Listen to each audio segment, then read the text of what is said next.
ਧੰਨ ਵਾਹਿਗੁਰੂ ਸਾਹਿਬ ਜੀ। ਪੌੜੀ।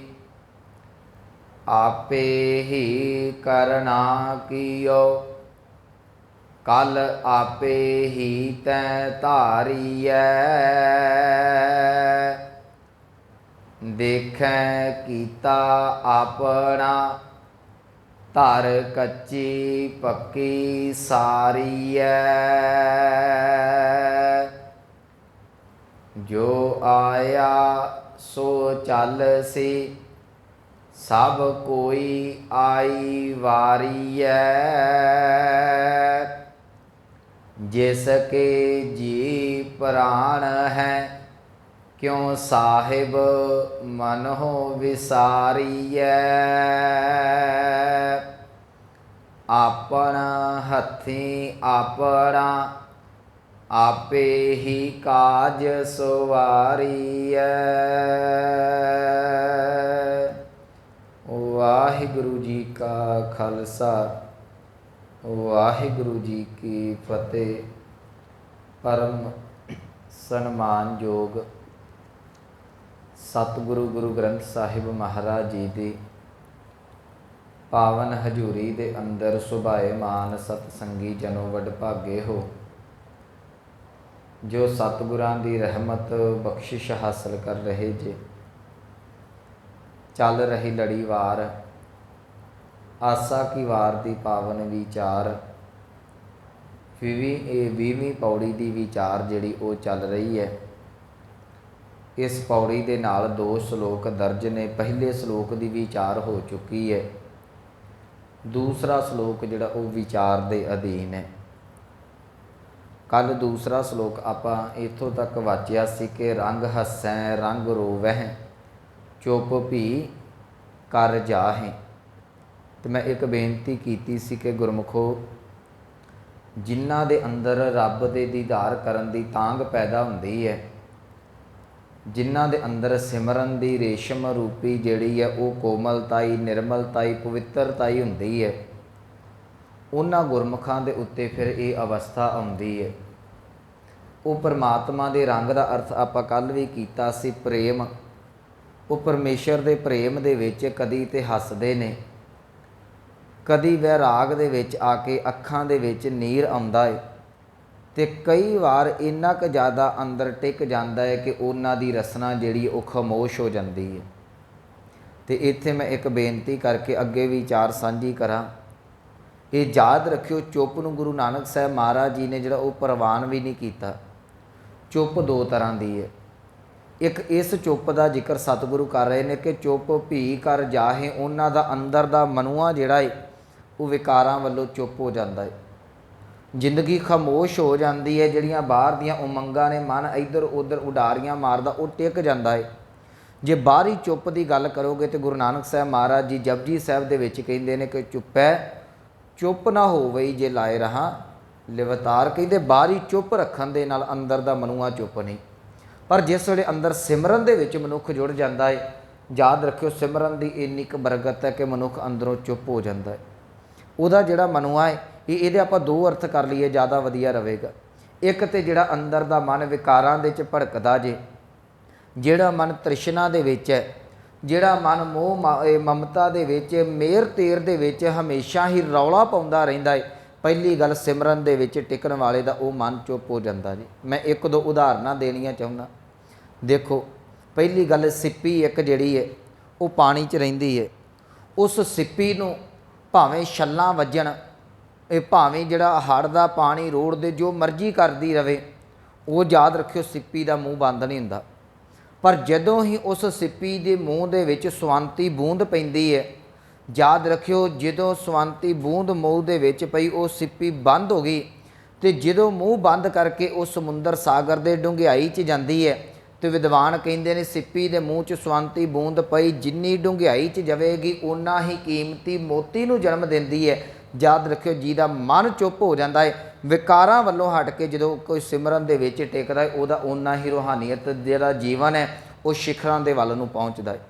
ਦੂਸਰੀ ਉਦਾਹਰਨ, ਅਸੀਂ ਘਰਾਂ ਦੇ ਵਿੱਚ ਦਹੀਂ ਜਮਾਉਂਦੇ ਹਾਂ, ਤੇ ਤੁਸੀਂ ਦੁੱਧ ਨੂੰ ਦੇਖੋ ਭਾਂਡੇ 'ਚ ਰੱਖਿਆ ਹੋਵੇ ਨਾ, ਤੇ ਦੁੱਧ ਦੇ ਵਿੱਚ ਕਈ ਵਾਰੀ ਕੰਪਨ ਬਣੀ ਰਹਿੰਦੀ ਹੈ, ਥੋੜ੍ਹਾ ਜਿਹਾ ਪਾਓ ਉਹਨੂੰ ਹਿਲਾਓ ਤੇ ਉਹ ਕਿੰਨਾ ਚਿਰ ਹਿਲਦਾ ਰਹਿੰਦਾ ਹੈ।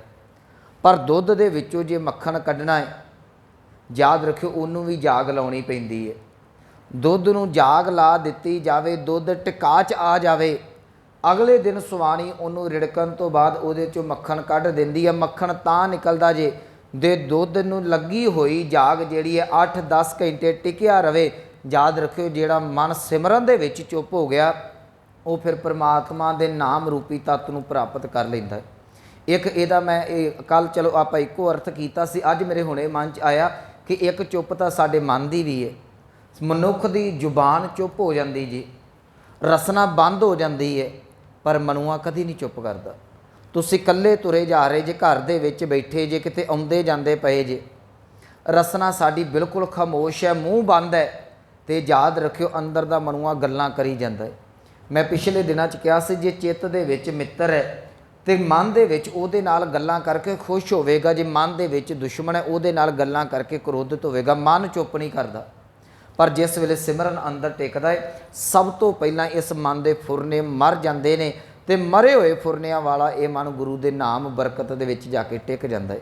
ਦੂਸਰਾ, ਇਹਦੀ ਚੁੱਪ ਦਾ ਅਰਥ ਬਾਹਰੀ ਵੀ ਕਰ ਲਈਏ, ਇਹ ਕੁਝ ਮਨੁੱਖਾਂ ਦਾ ਸੁਭਾਅ ਇਦਾਂ ਦਾ ਹੁੰਦਾ ਹੈ ਕਿ ਉਹ ਬਹੁਤ ਬਕੜਵਾ ਕਰਦੇ ਨੇ। ਸਤਿਗੁਰੂ ਕਹਿਣ ਲੱਗੇ, ਮੈਂ ਪਿਛਲੇ ਦਿਨ ਪ੍ਰਮਾਣ ਦਿੱਤਾ ਸੀ, ਕਾਏ ਰੇ ਬਕਬਾਦ ਲਗਾਇਓ ਜਿਨ ਹਰ ਪਾਇਓ ਤਿਨੈ ਛੁਪਾਇਓ। ਜੀ ਦੇ ਅੰਦਰ ਸਿਮਰਨ ਜਾ ਕੇ ਟਿਕ ਜਾਂਦਾ ਹੈ, ਯਾਦ ਰੱਖਿਓ ਉਹ ਵੀ ਦੁਨਿਆਵੀ ਤੌਰ 'ਤੇ ਆਮ ਮਨੁੱਖਾਂ ਦੇ ਨਾਲੋਂ ਕਈ ਗੁਣਾ ਜ਼ਿਆਦਾ ਕੰਟਰੋਲ 'ਚ ਆ ਜਾਂਦਾ ਹੈ। ਤੇ ਮੈਂ ਇੱਕ ਬੇਨਤੀ ਕਰਾਂ, ਇਹ ਜਿਹੜੀ ਸਾਡੀ ਜ਼ੁਬਾਨ ਹੈ ਨਾ ਗੁਰਮੁਖੋ, ਜੇ ਤੁਸੀਂ ਇਹਦੇ 'ਤੇ ਕੰਟਰੋਲ ਕਰ ਲਓ ਨਾ, ਤੇ 50% ਸਾਡੀਆਂ ਬਿਮਾਰੀਆਂ ਹਟ ਜਾਣਗੀਆਂ। ਅੱਜ ਸਭ ਤੋਂ ਵੱਧ ਬਿਮਾਰੀਆਂ ਸਾਨੂੰ ਕੁਝ ਖਾਣ ਕਰਕੇ ਨੇ। ਤੁਸੀਂ ਇਹ ਜ਼ੁਬਾਨ ਖਾਂਦੀ ਹੈ, ਖਾਣ ਦੇ ਚਸਕੇ ਛੱਡ ਦਿਓ, ਅੱਧਾ ਸਰੀਰ ਰਾਜੀ ਹੋ ਜਾਏਗਾ। ਅੱਧੀਆਂ ਲੜਾਈਆਂ ਸਾਡੀਆਂ ਜ਼ੁਬਾਨ ਕਰਕੇ, ਜੇ ਮੂੰਹ ਬੰਦ ਕਰ ਲਈਏ ਅੱਧੀਆਂ ਲੜਾਈਆਂ ਮੁੱਕ ਜਾਣਗੀਆਂ। ਸਾਡਾ ਜੀਵਨ ਅੱਧਾ ਸੌਖਾ ਜਿਹੜਾ ਜ਼ੁਬਾਨ ਕਰਕੇ ਹੋ ਜਾਣਾ ਹੈ। ਸਤਿਗੁਰੂ ਕਹਿਣ ਲੱਗੇ, ਸਿਮਰਨ ਦੇ ਵਿੱਚ ਟਿਕਿਆ ਹੋਇਆ, ਪ੍ਰੇਮ ਦੇ ਵਿੱਚ, ਉਹਦੀ ਰਹਿਮਤ ਦੇ ਵਿੱਚ ਟਿਕਿਆ ਹੋਇਆ ਹੈ ਜਿਹੜਾ ਗੁਰਮੁਖ ਪਿਆਰਾ ਹੈ, ਉਹਦੇ ਰੰਗ ਦੇ ਵਿੱਚ ਹੱਸਦਾ ਹੈ, ਉਹਦੇ ਰੰਗ ਦੇ ਵਿੱਚ ਵੈਰਾਗ ਦੇ ਵਿੱਚ ਆਉਂਦਾ ਹੈ, ਪ੍ਰੇਮ ਦੇ ਵਿੱਚ ਵੈਰਾਗ 'ਚ ਆਉਂਦਾ ਹੈ। ਤੇ ਜਿਸ ਵੇਲੇ ਉਸ ਵੈਰਾਗ ਦੇ ਵਿੱਚੋਂ ਕਿਤੇ ਸਿਮਰਨ ਦੀ ਕਣੀ ਮਿਲਦੀ ਹੈ ਨਾ, ਤੇ ਯਾਦ ਰੱਖਿਓ ਉਹਦਾ ਅੰਦਰ ਐਂ ਟਿਕ ਕੇ ਸ਼ਾਂਤ ਹੋ ਕੇ, ਜਿਵੇਂ ਦਹੀਂ ਜੰਮ ਜਾਂਦਾ ਨਾ, ਐਂ ਬਿਲਕੁਲ ਟਿਕ ਜਾਂਦਾ। ਚੁੱਪ ਪੀ ਕਰ ਜਾਹੇ, ਜਦੋਂ ਉਹਦਾ ਸਿਮਰਨ ਦੇ ਵਿੱਚ ਅੰਦਰ ਟਿਕ ਗਿਆ, ਸਤਿਗੁਰੂ ਕਹਿਣਗੇ ਪਰਵਾਹ ਨਾਹੀ ਕਿਸੈ ਕੇਰੀ। ਯਾਦ ਰੱਖਿਓ ਸਿਮਰਨ ਦੇ ਵਿੱਚ ਟਿਕੇ ਹੋਏ ਮਨੁੱਖ ਨੂੰ ਕਿਸੇ ਦੀ ਪਰਵਾਹ ਨਹੀਂ ਜੇ। ਇਹ ਇੱਥੇ ਵੀ ਸਮਝਣਾ ਪਵੇਗਾ, ਦੋ ਤਰ੍ਹਾਂ ਦੇ ਮਨੁੱਖ ਨੇ ਜਿਹੜੇ ਕਹਿੰਦੇ ਮੈਂ ਕਿਸੇ ਦੀ ਪਰਵਾਹ ਨਹੀਂ ਮੰਨਦਾ। ਇੱਕ ਜਿਹੜਾ ਸਾਈਂ ਦੇ ਨਾਲ ਜੁੜਿਆ ਹੈ, ਉਹ ਵੀ ਕਿਸੇ ਦੀ ਪਰਵਾਹ ਨਹੀਂ ਜੇ ਮੰਨਦਾ। ਦੂਜਾ ਮਨੁੱਖ ਜਿਹਦੇ ਕੋਲ ਅਥਾਹ ਦੀ ਤਾਕਤ ਹੈ, ਧਨ ਦੌਲਤ ਹੈ, ਉਹ ਵੀ ਕਿਸੇ ਦੀ ਪਰਵਾਹ ਨਹੀਂ ਮੰਨਦਾ। ਇੱਕ ਬਾਦਸ਼ਾਹ ਹੈ, ਅੱਜ ਦੇ ਰੂਪ 'ਚ ਅਰਥ ਕਰ ਲਈਏ, ਕੋਈ ਮੰਤਰੀ ਹੈ, ਕੋਈ ਵੱਡਾ ਅਫਸਰ, ਉਹ ਕਹਿੰਦਾ ਮੈਨੂੰ ਕਿਸੇ ਦੀ ਪਰਵਾਹ ਨਹੀਂ। ਪਰ ਯਾਦ ਰੱਖਿਓ ਜਿਹੜਾ ਬਾਹਰੀ ਕਿਸੇ ਦੀ ਪਰਵਾਹ ਨਹੀਂ ਕਰਦਾ, ਕਿਤੇ ਨਾ ਕਿਤੇ ਅੰਦਰੋਂ ਸਿਸਟਮ ਤੋਂ ਡਰੇਗਾ, ਅੰਦਰੋਂ ਦੁਨੀਆ ਤੋਂ ਡਰੇਗਾ, ਲੋਕ ਲੱਜਿਆ ਤੋਂ ਡਰੇਗਾ। ਜਿਹੜਾ ਸਿਮਰਨ ਦੇ ਵਿੱਚ ਜੁੜ ਕੇ ਕਿਸੇ ਦੀ ਪਰਵਾਹ ਨਹੀਂ ਕਰਦਾ, ਉਹਦਾ ਅੰਦਰ ਸ਼ੁਕਰਾਨੇ ਦੇ ਵਿੱਚ ਡਰ ਟਿਕ ਜਾਂਦਾ ਹੈ। ਉਹਦੇ ਅੰਦਰ ਡਰ ਨਹੀਂ। ਦੁਨਿਆਵੀ ਤੌਰ 'ਤੇ ਜਿਹੜਾ ਆਖਦਾ ਮੈਂ ਕਿਸੇ ਦੀ ਪਰਵਾਹ ਨਹੀਂ ਕਰਦਾ, ਉਹਦੇ ਅੰਦਰ ਈਰਖਾ, ਉਹਦੇ ਅੰਦਰ ਹਉਮੈ ਪੈਦਾ ਹੁੰਦੀ ਹੈ। ਜਿਹੜਾ ਪਰਮਾਤਮਾ ਤੋਂ ਬਿਨਾਂ, ਸਿਮਰਨ ਤੋਂ ਬਿਨਾਂ ਕਿਸੇ ਹੋਰ ਦੀ ਪਰਵਾਹ ਨਹੀਂ ਕਰਦਾ, ਉਹਦੇ ਅੰਦਰ ਪ੍ਰੇਮ ਪੈਦਾ ਹੁੰਦਾ ਹੈ। ਸਤਿਗੁਰੂ ਕਹਿਣਗੇ ਪਰਵਾਹ ਨਾਹੀ ਕਿਸੈ ਕੇਰੀ ਬਾਜ ਸੱਚੇ ਨਾਹਾ। ਇਹਦਾ ਪਾਠ ਕੋਈ ਨਾਹੋ ਕਰੀ ਜਾਂਦਾ ਹੈ, ਕੋਈ ਨਾਹੇ ਕਰੀ ਜਾਂਦਾ। ਇਹ ਨੰਨੇ ਨੂੰ ਕੰਨਾਂ ਤੇ ਹਾਹਾ ਹੈ। ਨਾਹਾ ਦਾ ਅਰਥ ਮੈਂ ਕੱਲ ਵੀ ਕੀਤਾ ਸੀ ਖਸਮ। ਯਾਦ ਰੱਖਿਓ ਇਸ ਨਾਹਾ ਦਾ ਅਰਥ ਕਰਾਂਗੇ ਖਸਮ। ਇਹਦਾ ਉਚਾਰਨ ਨਾ ਤੇ ਨਾ ਬਣਾਉਣਾ ਹੈ ਤੇ ਨਾ ਤੇ ਨਾਹੋ ਬਣਾਉਣਾ ਹੈ। ਇਹ ਨੰਨੇ ਨੂੰ ਕੰਨਾਂ ਤੇ ਹਾਹਾ, ਇਹਨਾਂ ਤਿੰਨਾਂ ਹੀ ਸ਼ਬਦਾਂ ਦਾ ਮਾਤਰਾ ਸਮੇਤ ਦੋ ਸ਼ਬਦਾਂ ਦਾ ਉਚਾਰਨ ਹੋਵੇਗਾ ਨਾਹਾ। ਨਾਹਾ ਦਾ ਅਰਥ ਹੈ ਖਸਮ। ਕਹਿ ਲਵਾਂਗੇ ਜਿਹੜਾ ਮਨੁੱਖ ਪਰਮੇਸ਼ਰ ਦੇ ਸਿਮਰਨ ਦੇ ਵਿੱਚ, ਨਾਮ ਦੇ ਵਿੱਚ ਟਿਕ ਗਿਆ, ਉਹਨੂੰ ਕਿਸੇ ਦੀ ਕੋਈ ਪਰਵਾਹ ਨਹੀਂ। ਮੈਂ ਇੱਕ ਛੋਟੀ ਜਿਹੀ ਉਦਾਹਰਨ ਦੇ ਦੇਣਾ। ਜਿਸ ਵੇਲੇ ਗੁਰੂ ਨਾਨਕ ਸਾਹਿਬ ਵੇਈ ਨੇਦੇ 'ਚੋਂ ਬਾਹਰ ਆਏ ਨਾ, ਆਪਾਂ ਪਿਛਲੇ ਸਮੇਂ ਦੇ ਵਿੱਚ ਪ੍ਰਕਾਸ਼ ਦਿਹਾੜੇ 'ਤੇ ਗੁਰੂ ਨਾਨਕ ਸਾਹਿਬ ਦੇ ਵਾਚਿਆ ਸੀ। ਸਤਿਗੁਰੂ ਜਾ ਕੇ ਮਸਾਨਾ ਦੇ ਵਿੱਚ ਬੈਠ ਜਾਂਦੇ ਨੇ, ਤੇ ਸਾਰੇ ਪਿੰਡ ਵਾਲੇ, ਨਗਰ ਵਾਲੇ ਇਕੱਠੇ ਹੋ ਜਾਂਦੇ, ਭਾਈਆ ਜੀ ਆ ਜਾਂਦੇ ਨੇ, ਭੈਣ ਬੇਬੇ ਨਾਨਕੀ ਜੀ ਆ ਜਾਂਦੇ ਨੇ। ਨਵਾਬ ਦੇ ਕੋਲੋਂ ਇੱਕ ਅਹਿਲਕਾਰ ਆਉਂਦਾ, ਇੱਕ ਸਿਪਾਹੀ ਆਉਂਦਾ ਦੌਲਤ ਖਾਂ ਦਾ। ਆਣ ਕੇ ਕਹਿਣ ਲੱਗਾ, ਨਾਨਕ ਤੈਨੂੰ ਨਵਾਬ ਬੁਲਾਉਂਦੇ ਪਏ ਨੇ। ਤੇ ਅੱਗੋਂ ਗੁਰੂ ਨਾਨਕ ਸਾਹਿਬ ਮਹਾਰਾਜ ਜੀ ਕਹਿੰਦੇ, ਕਹਿਣ ਲੱਗੇ ਤੇਰੀ ਕਿਆ ਪਰਵਾਹ ਪੜੀ ਨਵਾਬ ਕੀ, ਤੇਰੇ ਨਵਾਬ ਕੀ ਕਿਆ ਪਰਵਾਹ ਪੜੀ। ਕਹਿੰਦੇ ਤੇਰੇ ਨਵਾਬ ਦੀ ਮੈਨੂੰ ਕਾਹਦੀ ਪਰਵਾਹ। ਉਹਨੂੰ ਜਾ ਕੇ ਕਹਿ ਦੇ ਕਿ ਮੈਂ ਤੇਰੇ ਸੱਦਿਆਂ 'ਤੇ ਇੱਦਾਂ ਨਹੀਂ ਆਉਂਦਾ। ਤੇ ਜਿਸ ਵੇਲੇ ਉਹ ਅਹਿਲਕਾਰ ਮੁੜ ਲੱਗਾ ਤੇ ਸਤਿਗੁਰਾਂ ਨੇ ਫੇਰ ਰੋਕ ਕੇ ਕਿਹਾ, ਕਹਿੰਦੇ ਇਹੋ ਸ਼ਬਦ ਕਹੀਂ ਜਿਹੜੇ ਮੈਂ ਕਹੇ ਨੇ, ਮਤਾ ਸ਼ਬਦਾਂ ਨੂੰ ਬੋਲ ਦਵੀਂ, ਜਾ ਕੇ ਨਵਾਬ ਨੂੰ ਕਹਿ ਦੇਂ ਕਿ ਨਾਨਕ ਇਹ ਗੱਲ ਕਹਿੰਦਾ, ਮੈਨੂੰ ਨਵਾਬਾਂ ਦੀ ਪਰਵਾਹ ਕੋਈ ਨਹੀਂ। ਉਹਨੇ ਜਾ ਕੇ ਇੱਦਾਂ ਦਾਤਾ ਲਾਗੇ ਅਹਿਲਕਾਰ ਤੇ ਅੱਗੇ ਬੜੇ ਦੁਖੀ ਸਨ ਗੁਰੂ ਨਾਨਕ ਸਾਹਿਬ ਤੋਂ, ਜਿਹੜੇ ਮੋਦੀ ਖਾਨੇ ਦੀ ਕਾਰ ਤੋਂ ਅੱਗੇ ਚੁਗਲੀਆਂ ਕਰਦੇ ਸਨ, ਉਹਨਾਂ ਨੂੰ ਮੌਕਾ ਮਿਲ ਗਿਆ। ਕਹਿਣ ਲੱਗੇ ਵੇਖੋ ਨਵਾਬ ਸਾਹਿਬ ਇੱਕ ਤੇ 3 ਦਿਨ ਪਤਾ ਨਹੀਂ ਕਿੱਥੇ ਰਿਹਾ, ਜੇ ਹੁਣ ਬਾਹਰ ਆਇਆ ਤੇ ਉਹ ਕਿਹੋ ਜਿਹੀਆਂ ਗੱਲਾਂ ਕਰਦਾ ਕਿ ਪਤਾ ਨਹੀਂ, ਕਹਿੰਦਾ ਵੀ ਮੈਂ ਨਵਾਬ ਦੀ ਪਰਵਾਹ ਨਹੀਂ ਕਰਦਾ। ਨਵਾਬ ਦੇ ਅੰਦਰ ਰੂਹਾਨੀਅਤ ਦਾ ਕਿਨਕਾ ਟਿਕ ਚੁੱਕਾ ਸੀ। ਨਵਾਬ ਨੇ ਅਹਿਲਕਾਰ ਨੂੰ ਕਿਹਾ, ਕਹਿਣ ਲੱਗੇ ਉਹ ਦਰਵੇਸ਼ ਹੀ ਅਪ ਸ਼ਬਦ ਨਾ ਬੋਲੀ, ਜਾ ਕੇ ਇੱਕ ਗੱਲ ਕਹਿ, ਨਾਨਕ ਖੁਦਾਏ ਦੇ ਵਾਸਤੇ ਦੀਦਾਰ ਬਖਸ਼। ਉਹ ਅਹਿਲਕਾਰ ਆਇਆ ਜੀ, ਆਣ ਕੇ ਗੁਰੂ ਨਾਨਕ ਸਾਹਿਬ ਨੂੰ ਕਹਿਣ ਲੱਗਾ, ਨਾਨਕ ਨਵਾਬ ਇਹ ਗੱਲ ਕਹਿੰਦਾ ਹੈ ਕਿ ਖੁਦਾਏ ਦੇ ਵਾਸਤੇ ਦੀਦਾਰ ਬਖਸ਼। ਸਤਿਗੁਰੂ ਕਹਿਣ ਲੱਗੇ ਜੇ ਖੁਦਾਏ ਦੇ ਵਾਸਤੇ ਕਹਿੰਦੇ ਉਹਦੇ ਲਈ ਤੇ ਜਾਨ ਵੀ ਹਾਜ਼ਰ ਹੈ। ਸਤਿਗੁਰੂ ਨਵਾਬ ਦੌਲਤ ਖਾਨ ਦੇ ਕੋਲ ਜਾਂਦੇ ਨੇ ਤੇ ਉੱਥੇ ਕਚਹਿਰੀ ਲੱਗੀ ਹੋਈ ਹੈ, ਸਾਰੇ ਅਹਿਲਕਾਰ ਨਵਾਬ ਨੂੰ ਝੁਕਦੇ ਨੇ ਤੇ ਇਤਿਹਾਸ ਸਾਡਾ ਕਹਿੰਦਾ ਗੁਰੂ ਨਾਨਕ ਸਾਹਿਬ ਮਹਾਰਾਜ ਜੀ ਨੇ ਉੱਥੇ ਜਾ ਕੇ ਪੰਜਾ ਮਿਲਾਇਆ, ਹੱਥ ਮਿਲਾਇਆ ਜੀ, ਨਵਾਬ ਸਾਹਿਬ ਕੀ ਹਾਲ ਹੈ। ਹੁਣ ਅਹਿਲਕਾਰਾਂ ਨੂੰ ਹੋਰ ਮੌਕਾ ਮਿਲ ਗਿਆ ਬੋਲਣ ਦਾ। ਕਹਿਣ ਲੱਗੇ ਦੇਖੋ ਨਵਾਬ ਸਾਹਿਬ, ਇੱਕ ਤੇ ਆਕੜ ਕਰਦਾ, ਦੂਜਾ ਆਣ ਕੇ ਤੁਹਾਡੇ ਅੱਗੇ ਹੱਥ ਮਿਲਾਉਂਦਾ, ਕੋਈ ਸਲਾਮ ਨਹੀਂ, ਕੋਈ ਝੁਕਿਆ ਨਹੀਂ। ਇੰਨੇ ਚਿਰ ਨੂੰ ਨਵਾਬ ਬੋਲਦਾ, ਗੁਰੂ ਨਾਨਕ ਸਾਹਿਬ ਜਵਾਬ ਦਿੰਦੇ ਨੇ, ਕਹਿਣ ਲੱਗੇ ਚੁੱਪ ਕਰੋ, ਇੱਕ ਗੱਲ ਯਾਦ ਰੱਖਿਓ, ਝੁਕਦੇ ਹਮੇਸ਼ਾ ਲਾਲਚੀ ਅਤੇ ਹਿਰਸੀ ਹੁੰਦੇ ਨੇ। ਨਾ ਮੈਨੂੰ ਕਿਸੇ ਚੀਜ਼ ਦਾ ਹਿਰਸ ਹੈ, ਨਾ ਮੈਨੂੰ ਕਿਸੇ ਚੀਜ਼ ਦਾ ਲਾਲਚ ਹੈ, ਮੈਂ ਕਿਹੜੀ ਗੱਲੋਂ ਚੁੱਕਾਂ। ਆਖਰ ਨਵਾਬ ਸਤਿਗੁਰਾਂ ਦੇ ਚਰਨਾਂ ਦੇ ਵਿੱਚ ਨਮਸਕਾਰ ਕਰਦਾ ਹੈ। ਮੇਰੇ ਕਹਿਣ ਦਾ ਭਾਵ ਜਦੋਂ ਮਨੁੱਖ ਪਰਮਾਤਮਾ ਦੇ ਨਾਮ ਦੇ ਵਿੱਚ ਟਿਕ ਜਾਂਦਾ ਹੈ ਨਾ, ਉਹਨੂੰ ਦੁਨਿਆਵੀ ਤੌਰ ਤੇ ਕਿਸੇ ਦੀ ਪਰਵਾਹ ਨਹੀਂ, ਉਹਦਾ ਅੰਦਰ ਸਿਮਰਨ ਦੇ ਵਿੱਚ ਟਿਕਿਆ ਹੋਇਆ ਹੈ। ਮੈਂ ਉਦਾਹਰਨ ਦੇਵਾਂ ਗੁਰਮੁਖੋ, ਇੱਕ ਮਨੁੱਖ ਦੇ ਕੋਲੋਂ ਚੰਦ ਪੈਸੇ ਆ ਜਾਣ, ਕੋਈ ਪਦਵੀ ਆ ਜਾਵੇ, ਕੋਈ ਅਹੁਦਾ ਆ ਜਾਵੇ, ਉਹ ਸਿਸਟਮ ਦੀ ਉਹ ਕਿਸੇ ਮਾੜੇ ਮੋਟੇ ਦੀ ਪਰਵਾਹ ਨਹੀਂ ਕਰਦਾ। ਤੇ ਜਿਹਦੀ ਪਰਮਾਤਮਾ ਦੇ ਦਰ ਤੇ ਪ੍ਰਭੂ ਖਸਮ ਅਕਾਲ ਪੁਰਖ ਦੇ ਨਾਲ ਬਣ ਜਾਵੇ, ਉਹ ਕਿਸੇ ਦੀ ਪਰਵਾਹ ਕਿੱਥੋਂ ਕਰੇਗਾ। ਇਹਦਾ ਭਾਵ ਉਹਦਾ ਅੰਦਰ ਸਿਮਰਨ ਦੇ ਵਿੱਚ ਟਿਕ ਚੁੱਕਾ ਹੈ। ਤੇ ਇੱਕ ਗੁਰੂ ਅਰਜਨ ਸਾਹਿਬ ਦਾ ਬਚਨ ਹੈ, ਸਤਿਗੁਰੂ ਕਹਿ ਲਗੇ ਜਦੋਂ ਅੰਦਰ ਸਿਮਰਨ ਦੇ ਵਿੱਚ ਟਿਕ ਜਾਂਦਾ, ਕਿਉਂ ਪਰਵਾਹ ਨਹੀਂ ਕਰਦੇ। ਕਈ ਵਾਰੀ ਮਨ 'ਚ ਆਵੇਗਾ ਸ਼ਾਇਦ ਬਦਤਮੀਜ਼ੀਤ ਨਹੀਂ, ਸ਼ਾਇਦ ਆਪ ਹੁਦਰਾ ਪੰਥ ਨਹੀਂ, ਪਰ ਗੁਰੂ ਅਰਜਨ ਸਾਹਿਬ ਕਹਿਣ ਲੱਗੇ ਨਹੀਂ, ਸਿਮਰਨ ਦੇ ਵਿੱਚ ਟਿਕਿਆ ਹੋਇਆ ਜਿਹੜਾ ਗੁਰਮੁਖ ਪਿਆਰਾ ਹੈ, ਉਹ ਇਹਨਾਂ ਚੀਜ਼ਾਂ ਤੋਂ ਉੱਪਰ ਉੱਠ ਜਾਂਦਾ, ਉਹਨੂੰ ਲੋਕ ਲੱਜਿਆ ਦੀ ਪਰਵਾਹ ਹੀ ਕੋਈ ਨਹੀਂ ਰਹਿੰਦੀ। ਉਹ ਅਸੀਂ ਸਤਿਗੁਰਾਂ ਦੇ ਬਚਨ ਪੜ੍ਹਦੇ ਹਾਂ ਜੀ, ਦੇਵ ਗੰਧਾਰੀ ਰਾਗ 'ਚ ਨੇ, ਅਬ ਹਮ ਚੱਲੀ ਠਾਕੁਰ ਪੈ ਹਾਰ, ਜਬ ਹਮ ਸ਼ਰਨ ਪ੍ਰਭੂ ਕੀ ਆਈ ਰਾਖ ਪ੍ਰਭੂ, ਭਾਵੇਂ ਮਾਰ ਜਦੋਂ ਤੇਰੇ ਚਰਨਾਂ ਦੇ ਵਿੱਚ ਆ ਗਿਆ ਪਰਵਾਹ ਨਾਹੀਂ ਕਿਸੇ ਕੇਰੀ। ਅਬ ਹਮ ਚੱਲੀ ਠਾਕੁਰ ਪੈ ਹਾਰ, ਜਬ ਹਮ ਸ਼ਰਨ ਪ੍ਰਭੂ ਕੀ ਆਈ ਰਾਖ ਪ੍ਰਭੂ, ਭਰਾਵੇਂ ਮਾਰ। ਅੱਗੇ ਕਹਿ ਲਗੇ ਲੋਕਨ ਕੀ ਚਤੁਰਾਈ ਉਪਮਾ, ਲੋਕ ਚਤੁਰਾਈਆਂ ਕਰਦੇ ਜੇ ਜਾਂ ਕਿਸੇ ਦੀ ਉਪਮਾ ਕਰਦੇ ਨੇ। ਤੇ ਬੈ ਸੰਤਰ ਜਾਰ, ਇੱਥੇ ਜਾਰ ਦਾ ਅਰਥ ਸਾੜਨਾ, ਕਹਿੰਦੇ ਲੋਕਾਂ ਦੀਆਂ ਚਤੁਰਾਈਆਂ ਉਪਮਾ ਖੁਸ਼ਾਮਦੀ ਨੂੰ ਅੱਗ ਦੇ ਵਿੱਚ ਸਾੜਦੇ। ਕਿਉਂ? ਕਿਉਂਕਿ ਕਹਿਣ ਲੱਗੇ ਮੈਂ ਆਪਣਾ ਸਾਰਾ ਕੁਝ ਹੀ ਪਰਮਾਤਮਾ ਤੋਂ ਅਰਪਣ ਕਰ ਦਿੱਤਾ ਹੈ। ਕਹਿਣ ਲੱਗੇ ਲੋਕਨ ਕੀ ਚਤੁਰਾਈ ਉਪਮਾ, ਤੇ ਬੈ ਸੰਤਰ ਜਾਰ, ਭਾਵੇਂ ਭਲਾ ਕਹੋ ਭਾਵੇਂ ਬੁਰਾ ਕੋਈ। ਕਹਿਣ ਲੱਗੇ ਹਮ ਤਨ ਦਿਓ ਹੈ ਢਾਰ, ਕਹਿੰਦੇ ਮੈਂ ਸਾਰਾ ਕੁਝ ਹੀ ਪਰਮਾਤਮਾ ਤੋਂ ਅਰਪਣ ਕਰ ਦਿੱਤਾ, ਕੋਈ ਮੈਨੂੰ ਚੰਗਾ ਕਹੀ ਜਾਵੇ, ਕੁਝ ਮਾੜਾ ਕਹੀ ਜਾਵੇ, ਮੈਨੂੰ ਕਿਸੇ ਚੀਜ਼ ਦੀ ਪਰਵਾਹ ਨਹੀਂ। ਤੇ ਭਾਈ ਗੁਰਦਾਸ ਜੀ ਲਿਖਦੇ ਨੇ, ਕਹਿਣ ਲੱਗੇ ਭਲਿਆ ਰੱਬ ਦੇ ਵਿੱਚ ਅਭੇਦ ਹੋਣਾ ਕੋਈ ਸੌਖੀ ਗੱਲ ਨਹੀਂ। ਉਹ ਕਹਿਣ ਲੱਗੇ ਅਸਲ 'ਚ ਮੁਰੀਦ ਉਹੀਓ ਬਣਦਾ, ਚੇਲਾ ਉਹੀਓ ਬਣਦਾ ਜਿਹੜਾ ਦੁਨੀਆ ਦੀ ਪਰਵਾਹ ਛੱਡ ਦਿੰਦਾ ਹੈ, ਜਿਹੜਾ ਦੁਨੀਆ ਦੀਆਂ ਖੁਸ਼ਾਮਦੀਆਂ, ਦੁਨੀਆ ਦੀਆਂ ਉਪਮਾ, ਦੁਨੀਆ ਦੀ ਲੋਕ ਲੱਜਿਆਂ ਨੂੰ ਛੱਡ ਦਿੰਦਾ। ਉਹਨਾਂ ਨੇ ਉਦਾਹਰਨ ਮੁਰਦੇ ਦੇ ਨਾਲ ਦਿੱਤੀ ਹੈ। ਯਾਦ ਰੱਖੋ ਇੱਕ ਮੁਰਦਾ ਜਿਹੜਾ ਹੈ ਨਾ, ਉਹ ਡੈੱਡ ਬੋਡੀ ਪਈ ਹੋਈ ਹੈ, ਉਹਦੀ ਆਣ ਕੇ ਤੁਸੀਂ ਵਡਿਆਈ ਕਰਦੇ ਹੋ, ਮੁਰਦੇ ਨੂੰ ਕੋਈ ਫਰਕ ਨਹੀਂ ਜੇ ਪੈਣਾ। ਉਹਦੀ ਆਣ ਕੇ ਤੁਸੀਂ ਜਿਹੜੀ ਹੈ ਇਹ ਬੇਇੱਜ਼ਤੀ ਕਰਦੇ ਹੋ, ਬਦਨਾਮੀ ਕਰਦੇ ਹੋ, ਉਹਨੂੰ ਕੋਈ ਫਰਕ ਨਹੀਂ। ਮੁਰਦੇ ਨੂੰ ਧੁੱਪ 'ਚ ਰੱਖ ਦਿਓ ਤਾਂ ਵੀ ਕੋਈ ਗੱਲ ਨਹੀਂ, ਛਾਵੇਂ ਰੱਖ ਦਿਓ ਤਾਂ ਵੀ ਕੋਈ ਗੱਲ ਨਹੀਂ, ਉਹਨੂੰ ਚੰਦਨ ਦੇ ਨਾਲ ਫੂਕ ਦਿਓ, ਭਾਵੇਂ ਜਿਹੜੇ ਕਿੱਕਰ ਦੇ ਨਾਲ ਫੂਕ ਦਿਓ, ਉਹਨੂੰ ਕੋਈ ਪਰਵਾਹ ਨਹੀਂ। ਉਹਨੂੰ ਜਿਹੜੇ ਕੱਪੜੇ ਦੇ ਹੀਰਿਆਂ ਦੇ ਨਾਲ ਸੋਨੇ ਦੀਆਂ ਤਾਰਾਂ ਨਾਲ ਸਵਾ ਕੇ ਪਾ ਦਿਓ, ਭਾਵੇਂ ਸਾਦਾ ਖੱਫਣ ਕਿਉਂ ਨਾ, ਪਾਟਾ ਕਿਉਂ ਨਾ ਪਾ ਦਿਓ, ਉਹਨੂੰ ਤਾਂ ਵੀ ਕੋਈ ਪਰਵਾਹ ਨਹੀਂ। ਜਿਹੜਾ ਸਿਮਰਨ ਦੇ ਵਿੱਚ ਟਿਕ ਜਾਂਦਾ ਹੈ, ਭਾਈ ਸਾਹਿਬ ਲਿਖਦੇ ਕਿ ਮੁਰਦਾ ਹੋਏ ਮੁਰੀਦ ਨਾ ਗੱਲੀ ਹੋ ਨਾ, ਉਹ ਅੰਦਰੋਂ ਮੁਰਦਾ ਹੋ ਜਾਂਦਾ ਹੈ। ਭਾਵ ਵਿਕਾਰਾਂ ਦੇ ਵੱਲੋਂ ਇੰਨਾ ਕੁ ਮਰ ਚੁੱਕਾ ਹੈ ਕਿ ਉਹ ਹੁਣ ਕਿਸੇ ਦੀ ਪਰਵਾਹ ਕੋਈ ਨਹੀਂ ਕਰਦਾ। ਮੁਰਦਾ ਹੋਏ ਮੁਰੀਦ ਨਾ ਗੱਲੀ ਹੋਣਾ, ਕਹਿੰਦੇ ਇਹ ਗੱਲਾਂ ਦੇ ਨਾਲ ਨਹੀਂ। ਇੱਥੇ ਸਤਿਗੁਰੂ ਕਹਿੰਦੇ ਸਿਮਰਨ ਦੇ ਵਿੱਚ ਟਿਕਿਆ ਹੋਇਆ ਮਨੁੱਖ ਕਿਸੇ ਦੀ ਪਰਵਾਹ ਨਹੀਂ ਜੇ ਕਰਦਾ। ਪਰਵਾਹ ਨਾਹੀ ਕਿਸੇ ਕੇਰੀ ਬਾਜ ਸੱਚੇ, ਨਾਹਾ ਉਸ ਖਸਮ ਤੋਂ ਬਿਨਾਂ ਕਿਸੇ ਦੀ ਪਰਵਾਹ ਨਹੀਂ। ਅੱਗੇ ਕਹਿ ਲਗੇ ਦਰ ਵਾਟ ਉੱਪਰ ਖਰਚ ਮੰਗਾ, ਜਬੈ ਦੇ ਤਾਂ ਖਾਹੇ। ਕਹਿਣ ਲੱਗੇ ਹੇ ਪ੍ਰਭੂ, ਦਰ ਦਾ ਅਰਥ ਉਹਦੇ ਦਰ ਤੇ ਰਾਰੇ ਨੂੰ ਸਿਹਾਰੀ ਹੈ। ਪ੍ਰਭੂ ਦੇ ਦਰ ਤੋਂ ਕਹਿੰਦੇ ਜਿਹੜੇ ਗੁਰਮੁਖ ਪਿਆਰੇ ਪਰਮਾਤਮਾ ਦੇ ਦਰ ਤੇ ਜਾ ਕੇ ਬੈਠ ਚੁੱਕੇ ਨੇ, ਜਾਂ ਕੁਝ ਵਿਦਵਾਨਾਂ ਨੇ ਅਰਥ ਇਹ ਵੀ ਕੀਤੇ ਨੇ, ਉਹਦੇ ਦਰ ਤੋਂ ਜਿਹੜੇ ਜਿਨ੍ਹਾਂ ਨੇ ਹੁਣ ਖਸਮ ਉਹਨੂੰ ਮਾਲਕ ਨੂੰ ਬਣਾ ਲਿਆ, सारा कुछ परमात्मा नूं बना लिया। कहण लगे वो वाट का अर्थ करांगे रस्ता, वो जिंदगी के रस्ते के उत्ते जे खर्च भी मंगते हैं, जे किसी की लोड़ भी चीज़ की वो मंगते भी परमात्मा के कोलों ने। साचे साहिबा क्या ना ही घर तेरा, घर तो तेरा सब कुछ है जिस दे सो पावे। वो उहदे कोलों मंगते हैं कि मान मांगो धन लक्ष्मी सुत देह। वो रब दे कोलों मंगते हैं कि भूखे भगत ना कीजै जिह माला अपनी लीजै। जे भगती कराउणी है तो मैनूं खाण पीण नूं चाहिए, भुखिया भगती नहीं होनी। सतगुरु कह लगे दर, दर का अर्थ किया उहदे दर ते बैठे हुए, उहदे दर ते पहुँचे हुए। कौन? जिन पट अंदर, दर वाट उपर खर्च मंगा। कह लगे गुरमुख प्यारे जिहड़े मालक दे दर ते प्रवान हो गए, ਉਹਦੇ ਦਰ ਤੋਂ ਹੀ ਸਾਰੀਆਂ ਦਾਤਾਂ ਜਿਹੜੀਆਂ ਨੇ ਜ਼ਿੰਦਗੀ ਦੀਆਂ ਜੀਉਣ ਵਾਸਤੇ ਮੰਗਦੇ ਨੇ।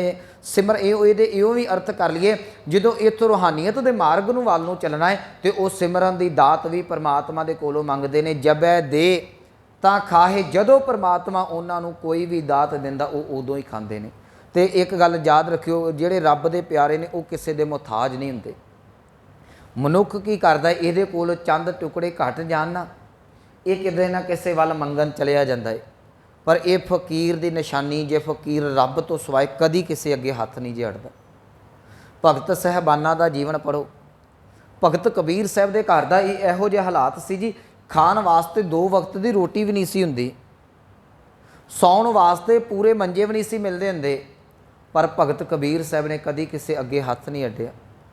भगत रविदास जी जां जिन्हें भी गुरमुख का असीं जीवन पढ़ते हैं, गुरु का सिख जां इउं कह लीए जिहड़ा रब तक पहुँचिया होया है, वो परमात्मा तो सिवाए किसी अगे हथ नहीं अड़ता। क्यों? क्योंकि उन्होंने यकीन है दद्दा दाता एक है सबको देवनहार, देंदा टोट ना आवे अगणत भरे भंडार। जबे दे तां खाहे, जदों परमात्मा उन्होंने बख्शिश करता है वो उहदे कोलों ही दातां लैके वरतने ने, खांदे पींदे ने। दीवान एको, दीवान का अर्थ करांगे दरबार, उहदी अदालत जिथे न्याय होना है जाके। दीवान एको, कलम एक, उहदे हुक्म की कलम जिहड़े सारियां दे उपर चलदी पई है। हमा तुमा मेल, हमा तुमा ये शब्द फारसी का है, इहदा अर्थ है मैं ते तू। इउं अर्थ करांगे असी ते तुसी, भाव अर्थ करांगे चंगे ते मंदे। कहण लगे एक गल याद रखियो, दुनिया दे विच भावें उत्ते जिक्र आया अंदरों झूठे पैज बाहर, बाद आया जिन पट अंदर बाहर गुदड़। याद रखियो जिहदे अंदर रेशम है भावें उहदे अंदर कूड़ है। चंगे ते मंदियां दा हिसाब किताब केवल ते केवल परमात्मा दे दरबार दे उत्ते होवेगा। हमा तुमा मेल, सतगुरु कहंदे दीवान एको, कलम एका, हमा तुमा मेल। एक गल याद रखियो, चंगे ते मंदियां दा सारियां दा लेखा जोखा परमात्मा दी कचहरी। कचहरी एक जे, उहदे हुक्म दी कलम एक जे, इक्के दी कचहरी दे विच ही चंगियां ता मंदियां दा फैसला होवेगा। चंगे प्रवान हो जाणगे ते मंदियां दा की हाल होगे। सतगुरु कह लगे दर लए लेखा पीड़ छुट्टै। दर दे फिर रारे नूं सियारी, उहदे दर ते कहंदे परमात्मा दे दर ते जदों तेरा हिसाब किताब लेखा जोखा कराया जाएगा तो याद रखी इदा तैनूं पीड़िया जाएगा। औगणा मंद करमी नूं नानका ज्यों तेल, जिवें तिलां दी कहानी पीड़ी जाती है कोलू दे विच। कहण लगे इस तरीके दे नाल तैनूं पीड़ के ते ओदी सज़ा दित्ती जाएगी। दर लए लेखा पीड़ छुट्टे। मैं बेनती करके पौड़ी वाल आवां। गुरमुखो एक गल याद रखियो, अगे सतगुरां ने पौड़ी च ये बख्शिश करनी है कि सारा कुछ परमात्मा ने पैदा किया है। जे मनुख चंगे कर्म करता है उहदा भी लेखा परमात्मा की कचहरी च, जे जिहड़ा मंदे करता है उहदा लेखा भी परमात्मा की कचहरी। जे मता कोई मन च भुलेखा रखे कि मैं चंगे कर्म या माड़े कर्म करके शायद किते होर पहुँचांगा, सतगुरु कह लगे नहीं, तू शुभ कर्म कर भावें मंदे कर्म कर, लेखा उहदे दरबार दे विच ही होना। दर ले लेखा पीड़ छुट्टै नानका ज्यों तेल। ये 2 श्लोक ने अगे सतगुरु पौड़ी च बख्शिश करते हैं। पौड़ी कह लगे आपे ही करना कियो, ये नाना लगा होया नन्ना नहीं, तकरीबन यदा पाठ किया जाता आपे ही करना कियो। हुण ना तो करना है तो ना ही कियो है, ना तो औंकड़ लगा है कियो नूं ऊड़े नूं, ते ना ही ये करने दे नाल नन्ना लगा होए। पाठ हैगा जी आपे ही करना, नाना लगा होया है। कियो कक्के नूं बिहारी, ऊड़े का मूँह खुला, ये होड़े की आवाज़ दवेगा। कह लगे आपे ही करना कियो, कल आपे ही तैं धारिए। तैं दा इहदे नास की अर्थ उच्चारण होवेगा। कह लगे हे प्रभु जीओ, करना का अर्थ करांगे सृष्टि नूं पैदा कीता। कह लगे तुसी ही सारे संसार दे मूल जे, तुसी ही सारे जगत नूं पैदा कीता होया है। आ जो भी करना है ना ये तुसी कीता होया है। जो जगत दे विच जीव पैदा ने, इउं कह दईए कि समुचे खंड ब्रह्मांड नूं पैदा करन वाला परमात्मा आपे ही करना कियो। अगे शब्द है कल, कल का अर्थ होंदा ताकत सत्या, कल आपे ही तैं धारिए। इन्हां जीवां दे विच जे किसी दी सत्या जे ताकत काम करदी पई उहदे सत्या भी तुसीं आप ही टकाई होई है। ये नहीं कि बनाई किसी ने चीज़ है, जिवें साडी मोटर गड्डी ने बनाउंदा कोई है, तेल पा के कोई चलाउंदा है, पर संसार इदां दा नहीं। परमात्मा ने पैदा किया है तो स्वासा रूपी तेल पा के चला भी परमात्मा रहा जी। आपे ही करना कियो हे प्रभु जी, तुसी आप ही जगत नूं पैदा किया होया है। कल आपे ही तैं धारिए, तुसी आप ही इहदे विच सत्या टका के ये जीवां दे अंदर जिहड़े अपने आप नूं जिहड़ी जिंद नूं जां कह दईए अपनी जोत नूं तुसी धारिया होया टकाया होया है। कह लगे देखें कीता अपना परमात्मा अपने पैदे कीते होए नूं, देखे दा अर्थ है वो वाचदा पिया, उहनूं ध्यान दे विच है, उहदी देख रेख करदा, उहदी साਂਭ संभाल भी परमात्मा करदा है। मैं फिर उही उदाहरण लवां, तुसी कोई चीज़ आपां कोई चीज़ बनाउने आ, साडी बनाई हुई चीज़ सौखा कर देवां, एक पेंटर पेंटिंग बनाउंदा है, उन्हें पेंटिंग बना दी, पता नहीं कित्थे पेंटिंग पई है, बनाउण वाला कित्ते है, पेंटिंग कित्ते है, पता नहीं पेंटिंग रूड़ियां ते रुलदी फिरदी है, ते पता नहीं पेंटिंग किसी कंध दा शिंगार बनी है। वो उन्होंने नहीं साਂਭदा, वो उन्होंने साफ नहीं करता, उन्होंने कपड़ा नहीं मारदा, साਂਭदा वो है जिन्हें खरीदी हुई है। पर परमात्मा इदां दी हस्ती नहीं, परमात्मा ने जे पैदा किया है वो जीवां नूं साਂਭदा भी, उन्हां दी देख रेख भी करदा, उन्हां दी संभाल भी करदा। देखें कीता अपना तर कच्ची पक्की सारिया, सारिया का अर्थ करांगे कच्चियां पक्कियां नरदा, जिवें नरदा होंदियां ने कच्चियां ते पक्कियां, सतगुरु कह लगे इसे तरीके दे नाल ये जीव कच्चियां पक्कियां का अर्थ करांगे चंगे ते मंदे। चंगे ते मंदे जिन्ने भी जीव ने इन्हां नूं परमात्मा ने आप ही पैदा करके ते आप ही इन्हां दे कर्मां नूं देख रहा वाच रहा है। सतगुरु कह लगे जो आया सो चल सी, कह लगे भलिया संसार एक आना जाना बनया है, ये इत्थे जेड़ा आउंदा उन्हें एक दिन नूं चलिया जाना है।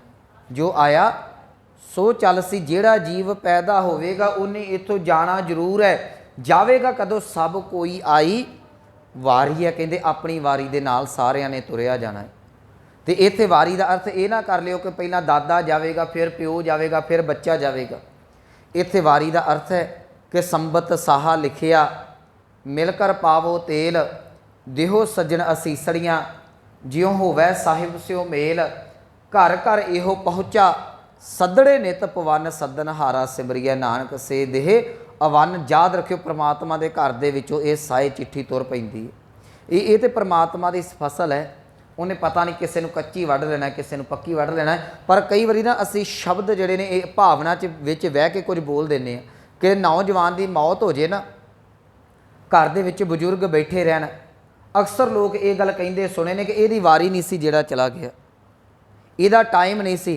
पर मैं बेनती करा जिहदा टाइम नहीं वो जांदा कदी नहीं जे, तो जिहदा टाइम आ जांदा वो रहिंदा कदी नहीं जे।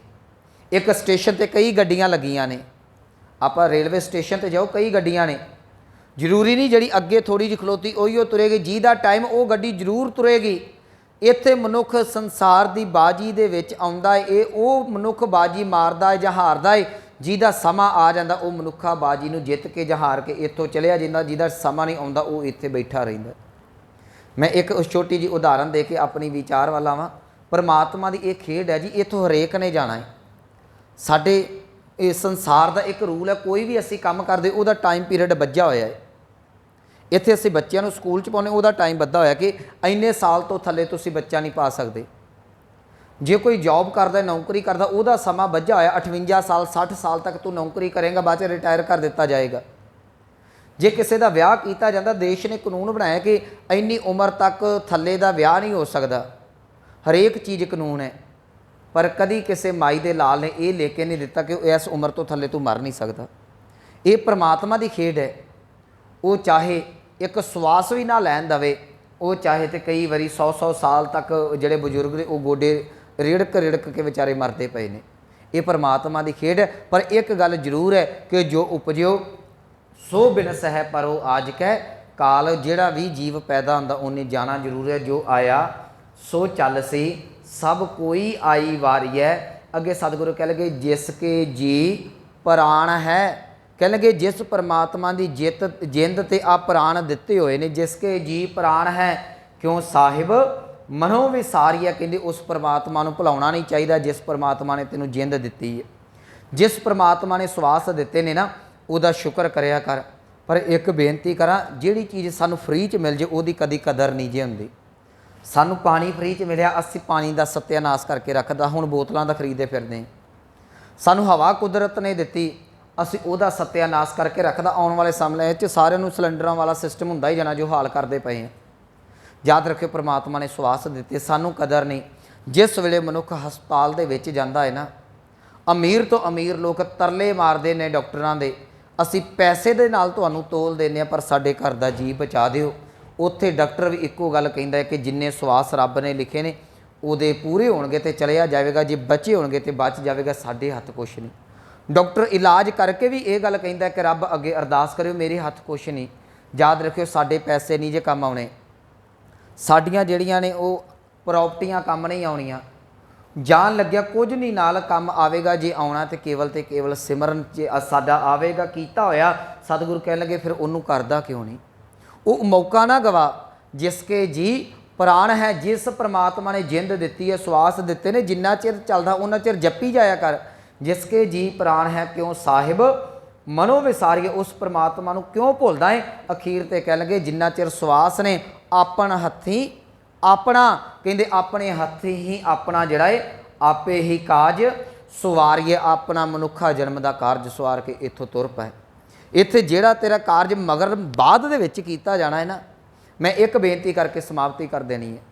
ਹਿੰਦੁਸਤਾਨ ਦਾ ਫਲਸਫਾ ਇਹ ਗੱਲ ਕਹਿੰਦਾ ਸੀ, ਕਹਿਣ ਲੱਗੇ ਕਿ ਤੁਸੀਂ ਜਿਹੜਾ ਇਹ ਬਨਾਰਸ ਦੇ ਵਿੱਚ ਇੱਕ ਆਰਾ ਲਵਾਇਆ ਸੀ, ਇਹ ਗੱਲ ਕਹੀ ਜਾਂਦੀ ਸੀ ਜਿਹੜਾ ਮਨੁੱਖ ਉਸ ਆਰੇ ਦੇ ਨਾਲ ਤੂੰਬਾ ਸਾਰਾ ਕੁਝ ਦਾਨ ਕਰਕੇ ਤੇ ਤੂੰਬਾ ਹੋ ਕੇ ਕੱਟ ਜਾਏਗਾ, ਉਹਨੂੰ ਮੁਕਤੀ ਮਿਲੇਗੀ।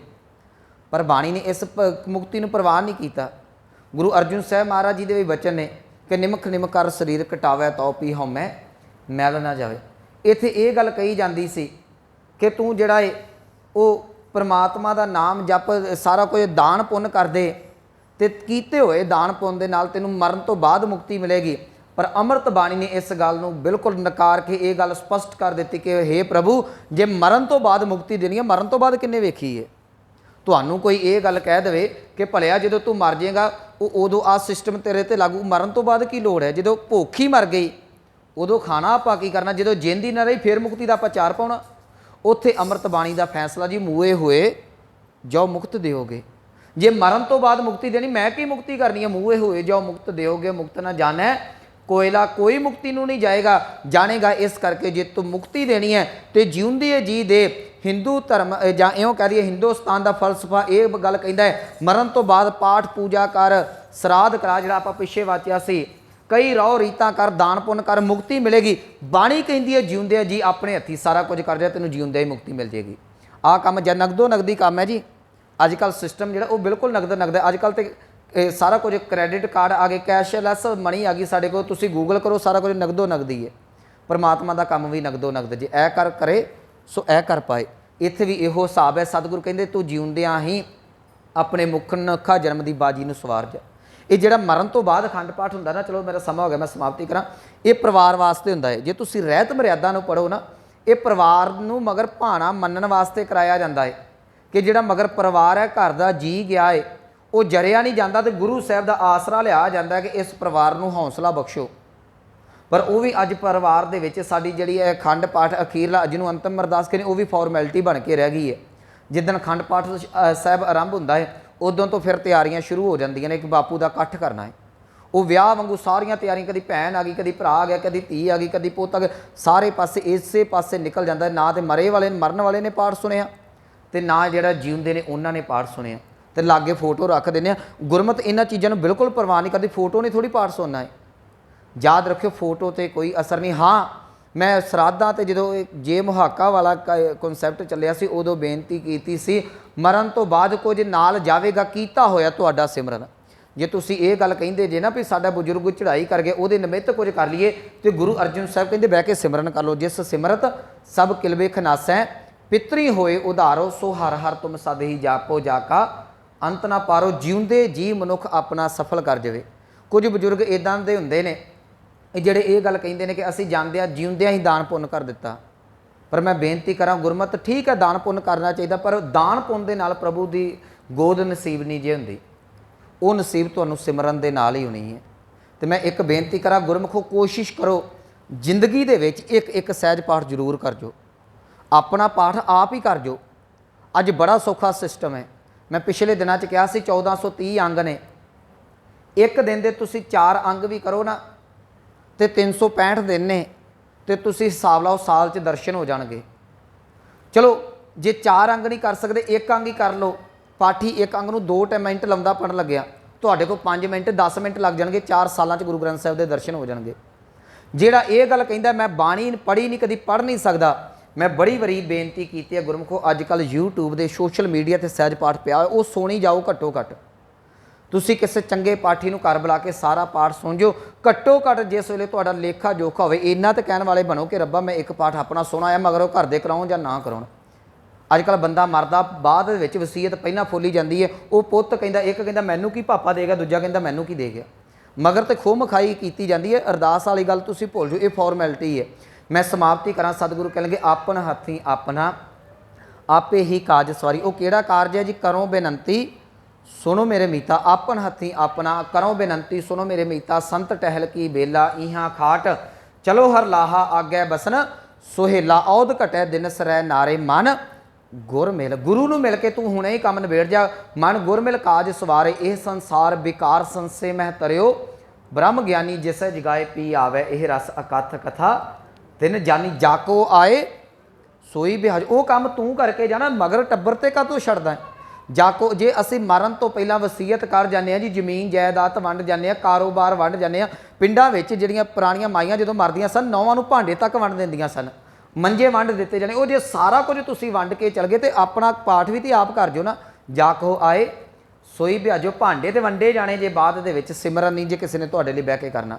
जाको आए सोई बिहाजो हर गुर ते मने बसेरा, की होवेगा निज कर महल पावो सुख सहजे बहुर ना होएगो फेरा। सतगुरु कह लगे आपन हथी अपना आपे ही काज सवारिया, भई प्राप्त मानुख दे हुरिया गोबिंद मिलन की, यह तेरी बरिया अवर काज तेरे किते ना कामिल साध संगत, भज केवल नाम आपन हथी अपना आपे ही काज सवारिया। सतगुरु कह लगे अपने जिउंदे जी अपने हथी सिमरन करके मनुखा जन्म नूं सफल कर जा, तां जो तू इत्थों जो मनुखा जन्म की बाजी जित के जावें तो परमात्मा के दर ते कबूल हो सके। सो ये सी 20वीं पौड़ी की विचार, जिहदे नाल 2 श्लोक सन। दोनों श्लोकां ते समुच्ची पौड़ी का तवत्त भाव ये निकलदा है, परमात्मा ने जीवां नूं पैदा कीता होया है। इत्थे पहले श्लोक च कहा मनुख फिक्का बोलते हैं, दूसरे श्लोक च कहा जिन्हां दे अंदर कपट है बाहरों भेख वखरा है, तीसरी गल दूसरे श्लोक च नाल कही जिन्हां अंदर सिमरन दी रेशम है। सतगुरु कहिंदे भावें बंदगी वाले ने, भावें फिक्का बोलन वाले ने, भावें कूड़ ते कपटी ने, सारियां दा लेखा जोखा परमात्मा की हजूरी दे विच होवेगा। एक गल याद रखे, चंगे मंदे कर्म वाचे जाणगे, चंगे कर्मां वालियां नूं प्रभु की गोद नसीब है, मंद कर्मियां फिक्का माड़ा बोलन वालियां नूं कहानी दे वांग पीड़ दिता जाएगा। सतगुरु कहते मगर दी आस ना रख, अपने हत्थी ही अपना मनुखा जन्म सवार के ते इनू सफल करके ते इत्थों कूच कर जा, तां जो तू परमात्मा च अभेदता हासिल कर सके। इन्नियां बेनतियां प्रवान होइयां, भुलां गलतियां दी खिमा। आओ पावन पंक्तियां दा जाप सरवण करके समाप्ति करिए। जिसके जी प्राण है क्यों साहिब मनो विसारियै, आपन हथी अपना आपे ही काज सवारियै। वाहिगुरु जी का खालसा वाहिगुरु जी की फतेह।